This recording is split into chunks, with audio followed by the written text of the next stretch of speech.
Ek was te bang om hierdie nuwe aanlyn besigheid te begin, omdat ek geweet het in die verlede, ek gee op halfpad deur.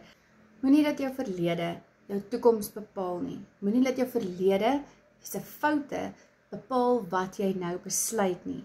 Begin 'n nuwe begin. Begin oor en doen die beste wat jy weet jy kan, want jy is in beheer. Ek kan nie hierdie program misluk nie. Alles word so stap vir stap vir my gegee. Dit maak dat ek wil aanhou leer. Dit maak my soveel beter voel. En dan praat ek nie eers van die inkomste wat vir my soveel stresverligting bring nie.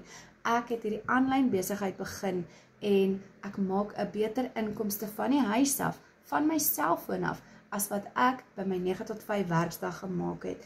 En die lekker ding is, jy kan dit ook doen. Jy hoef nie meer te wag vir payday nie. Jy het nie nodig om te werk vir 'n baas wat beheer het of jy môre of oormôre nog 'n werk het of nie. Jy kan beheer terugneem oor jou eie lewe, oor jou gesin se finansies.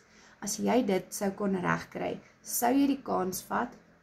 Vra vir my hoe dit werk. Stuur my 'n WhatsApp en ek deel al die details met jou. Jy kan nog voor die nuwe jaar begin aan die gang wees met jou eie besigheid, waar jy 'n inkomste maak in dollars. Al wat jy moet doen is vra my hoe en ek kan jou leer.